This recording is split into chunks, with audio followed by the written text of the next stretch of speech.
Hey guys, Nurse Jackie here. I want to answer a question from Albeit86. I think that's how you say it. ABIETE 86. I figured to do it through a video because I get this question a lot. So I just thought it would be easier than typing out the answer.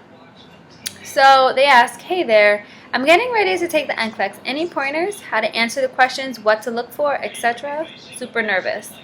NCLEX. So that is every nursing student's most dreaded and hated and scariest and hardest test they will ever take in their life. I think, at least. So what I did was I took a prep course by Kaplan. It's very expensive, but I think that it does work. It worked for me. I passed on the first try. And I don't think a lot of people know this, but Kaplan has a guarantee that if you don't pass on the first try, they will give you another free prep course, which is, I think, a pretty big deal. If they can guarantee you to pass the first try, that means they're super confident in their program. And to give anyone just a free course, it's expensive. So do you know how many courses they would have to give for free if they didn't work? So I think it's a really good program, and you should definitely take it.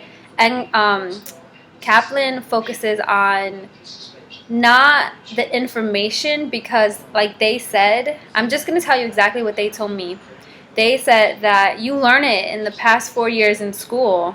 What is the point of relearning it again and studying it? That's not what they're there for. They're not there to teach you the information. They're there to teach you on how to answer these type of questions, because as you guys know, if you're in nursing school, if not, if you're just thinking about going into it, nursing questions are not your simple average ABC multiple choice type of questions. They are multiple choice, some of them, but every single answer choice that they give you, A, B, C, and D, they're all correct. You have to pick the one that best answers the question, that is the best out of all four. So it's really, really hard. And then there's some that you have to fill in the blank.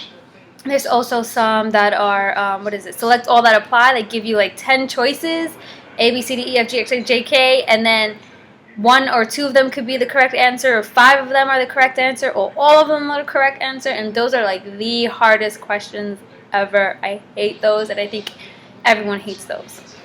So with the NCLEX, this is how the NCLEX works. I cannot remember the exact amount of questions you can get, but I know it's like 75 questions is the least, and then the most you can get is 200 and something, 265, 270 something like that.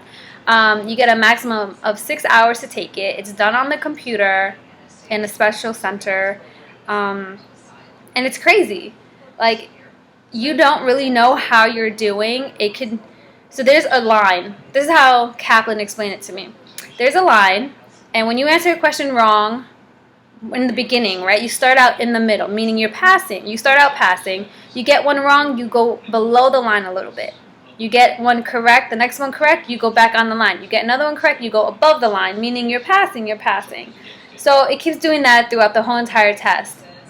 If the computer sees that you're doing really well and you're way above the line, it will shut off on you, because that means you pass and there's just no need to keep testing you. But if you're way below the line, it will also shut off on you, because there's no hope and you're never going to get to that middle average point again.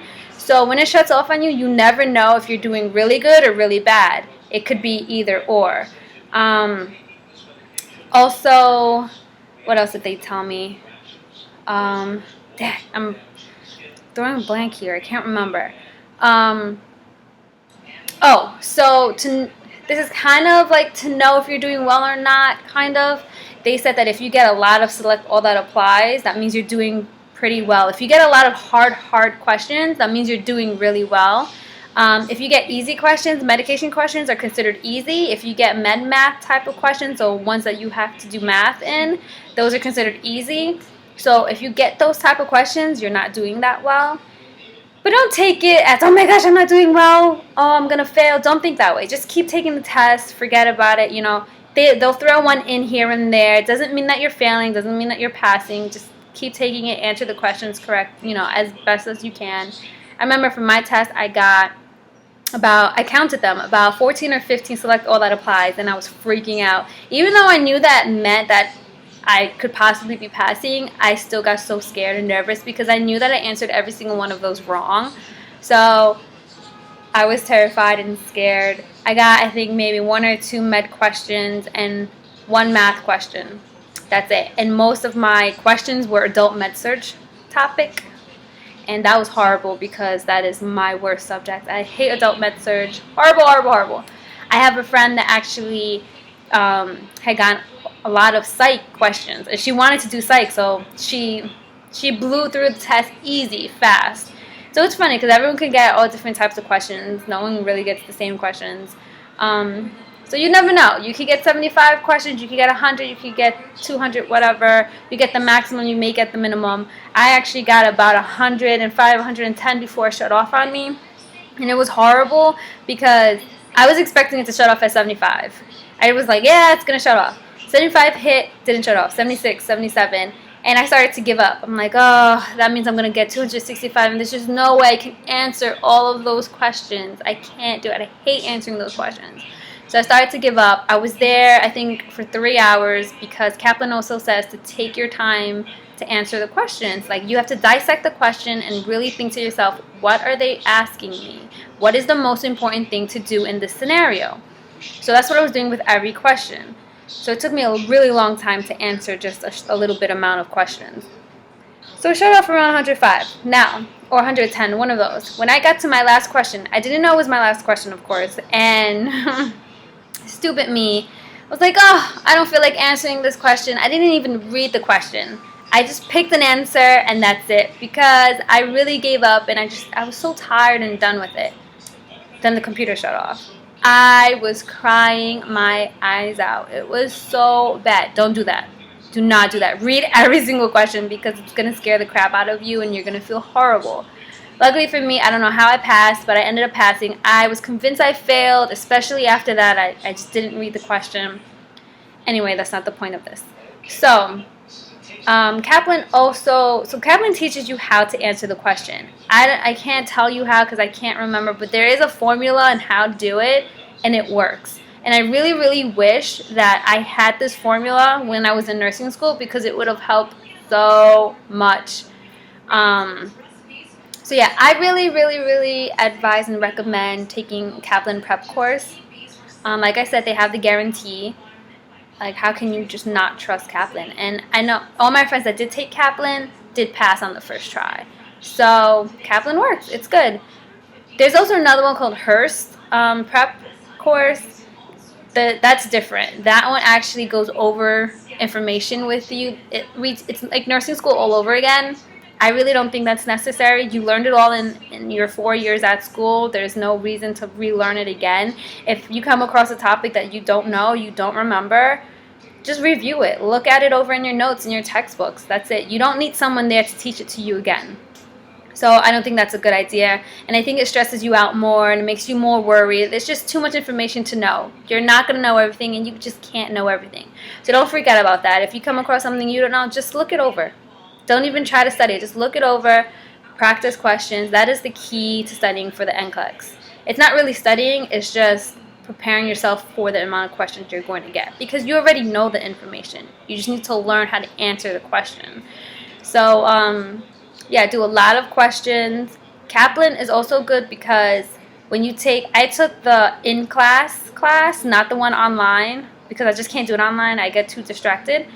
And at the end of it, they tell you, and I'm sure online too, but they tell you, like, depending from the class and when you actually finish, when you actually take the test, the NCLEX, they tell you how many questions you need to take each day until the test. So that's really good. Follow that, whatever. If it tells you, 20 questions today, do 20 questions. Don't do more than that. Don't do less than that. And the next day it says, take 30 questions. Do 30 questions. No less, no more. Do exactly what they tell you. Follow their instruction, and you're going to pass.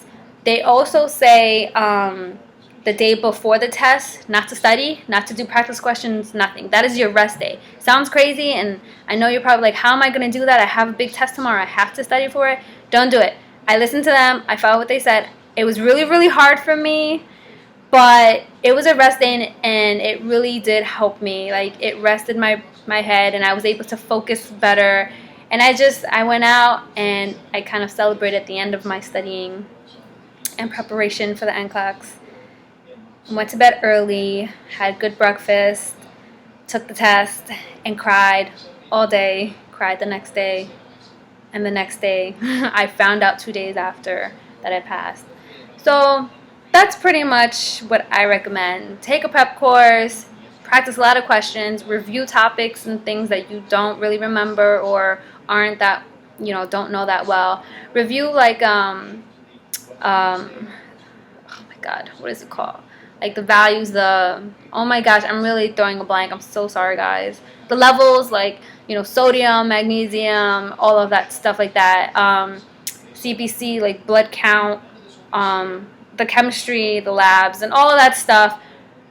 Review that. Kind of, you don't have to know the exact range, but know like a certain range, because you may get a few questions. I didn't really get that many questions about it, but you want to be prepared if it does come up, because those are easy questions that you can get right, and you want to get them right if you get them. What else do I recommend? Yeah, just do your best. Don't skip a day of studying. I say at least 2 or 3 months before the test, start studying. There's no need to start 6 months before. No need to start while you're in nursing school. No need to start a year before. That's ridiculous. You don't have to do that. 2 or 3 months before. I graduated in June, started studying. I graduated in May, started studying in June, and then took the test in July. So I only gave myself a month to study, and I passed. It was good enough for me, at least. So no more than 3. Kaplan also says if you wait a long time after you graduate to take the test, your chances of passing the first time decreases. So the goal is to take it as soon as you can after graduating, because the information is more new in your head. It's there. Once time keeps passing, you're going to forget more and more and more. So yes, there you go. I'm going to go through the list again. Take the test as soon as possible after graduation. Take a prep course. Study the values and numbers. Practice questions every day before the test. At least 2 to 3 months before the test, start studying. And relax. Have faith in yourself. Be positive. Take the test. Rate that test. Pass it. And become a nurse. Okay? I hope this answers everyone's question about the NCLEX. Sorry this video is super, super long, but I think that you guys really needed it. Okay. Good luck. Bye.